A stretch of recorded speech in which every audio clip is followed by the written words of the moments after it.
का कहना है कि पीओके में बैट हमले के लिए 3 आतंकी एक्टिव किए गए।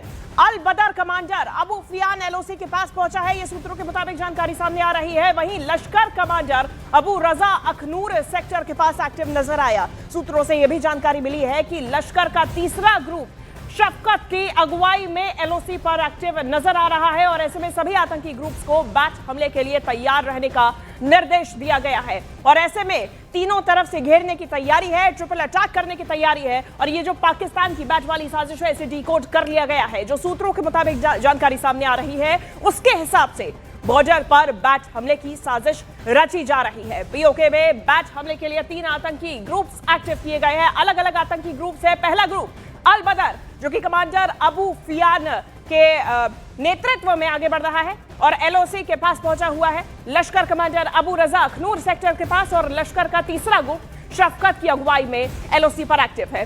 प्रफुल्ल जी, अब ऐसे में सवाल यही है कि 3 तरफ से हमले की साजिश रची जा रही है। ये जो एक्टिव ग्रुप्स है नाम भी अब सामने आ गए हैं, ऐसे में इनकी क्या गतिविधि हो सकती है और ये ट्रिपल अटैक का, ये बैट का क्या मतलब?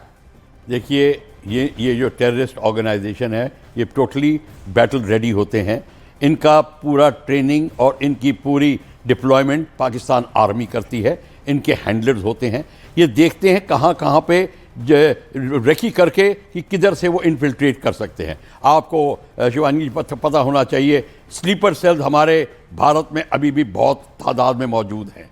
स्लीपर सेल्स की हेल्प उनको मिलती है और वो फिर देखते हैं कि कौन कहाँ उनको अकोमोडेट कर सकता है। उनका लॉजिस्टिक्स, एम्युनिशन सप्लाई, पानी, वाटर, बोर्डिंग, लॉजिंग, सब कुछ, everything they are looked after. आपने देखे होंगे आज से 8-9 साल पहले लाजपत नगर में, पहाड़गंज में 8-8 फीट गहरे गड्ढे, आईने मार्केट वगैरह में कैसे होते थे, यही स्लीपर सेल्स करते थे।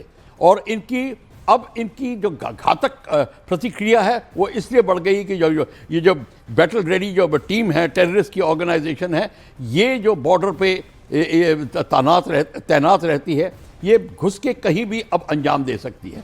इसका एक ही तोड़ है कि हमारी जो इंटेलिजेंस एजेंसीज इनको काउंटर करें और वहीं पे इनको नेस्ता नबूद करें। देखिए, इनकी जो लॉन्चिंग पैड होते हैं 8, 9 या 12, 15 किलोमीटर बॉर्डर के चारों होते हैं। आपके पास अटैक हेलीकॉप्टर है, मल्टी बैरल रॉकेट लॉन्चर्स हैं, आपके पास हैवी आर्टिलरी, मीडियम आर्टिलरी है।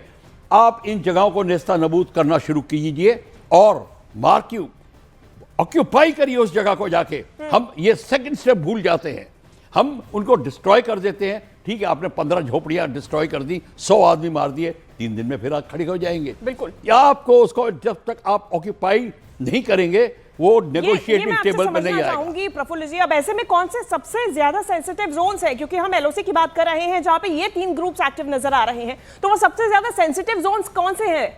सबसे ज़्यादा सेंसिटिव जोन हैं पीओके के पास में और एलओसी जो उसके अगल बगल में है, क्योंकि वो दोनों जो डबल गेम खेलेंगे वो कश्मीर में तो आना ही चाहते हैं, कश्मीर को तो किसी तरीके से हासिल करना चाहते हैं, पर कश्मीर की जनता जागरूक हो गई है। अब आप देख रहे हैं उनको कोई सहारा नहीं मिलता वहाँ पे उनको बड़ा झटका लग रहा है कश्मीर में, क्योंकि इस समय जो चेंज आए हैं वातावरण में कश्मीर में, हमारा यूथ, हमारे लोग, वो एब्सोल्युटली इस पे एब्सोल्युटली अलर्ट हो गए हैं कि ये जो आतंकवादी आते हैं ये किसी न किसी तरह घुस सकते हैं। पर कश्मीर ही नहीं है, आपने देख लिया आगरा, आपने देख लिया कानपुर, दिल्ली, कहीं भी इनके सपोर्टर्स हैं और सपोर्टर्स बहुत तादाद में हैं, राइट अप टू साउथ। बिल्कुल बिल्कुल। तो आप ये मत सोचिए कि कहां से वो ऐसी जगह करेंगे जहां आप एक्सपेक्ट नहीं कर रहे, और लंबे समय से इनके ऑपरेशंस जारी है। बिशंबर जी, इस बीच देखिए ये जानकारी सामने आ रही है, मैं लौटूंगी जम्मू कश्मीर से, जहां पर सुरक्षा बल ने एक बड़ी आतंकी साजिश को नाकाम किया है।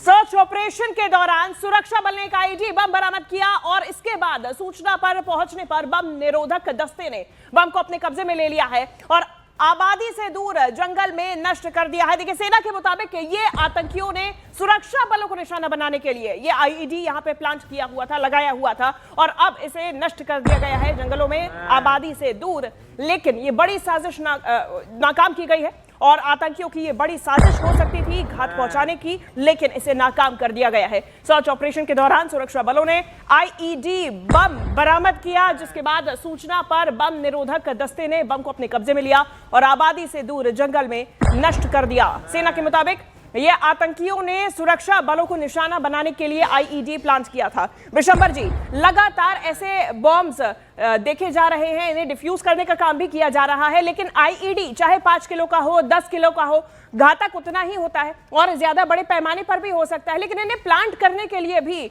तमाम चीजें चाहिए, उनको आर्टिलरी चाहिए या फिर बारूद चाहिए, उन्हें बनाने के लिए पूरी प्लानिंग चाहिए और लोग भी वहां मौजूद चाहिए। अब इससे अंदाजा लगा सकते हैं कि काफी एक्टिव इस पूरे एरिया में ये तमाम आतंकी।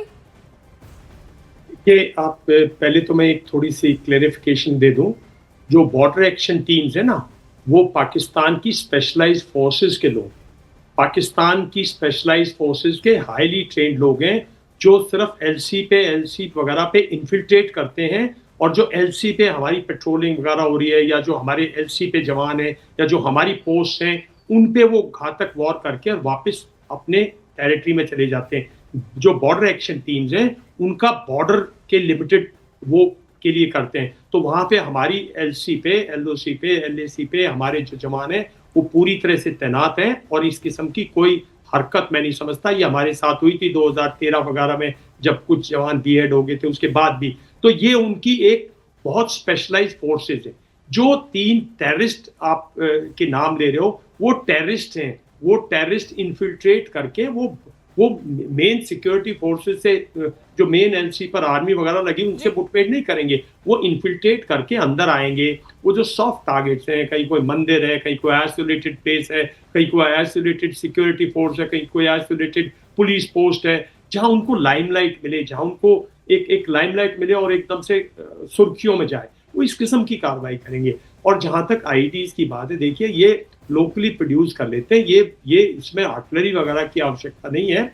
इसमें उनके पास ट्रेंड लोग हैं जिनको स्पेशली ट्रेन किया जाता है, जिनको बारूद अंदर लाते हैं वो, और उसको एक एक्सप्लोसिव डिवाइस के तौर पे उसको या तो रिमोटली कंट्रोल से उसको एक्सप्लोड करते हैं या कोई प्रेशर पॉइंट उसको एक्सप्लोड करता है। और ऐसे एरिया में जहाँ ज्यादा पब्लिक हो, ये ऐसे एरिया में जहाँ ज्यादा और इनका मोटिव भी यही होता है विशंबर जी कि ज्यादा से ज्यादा नुकसान पहुंचाया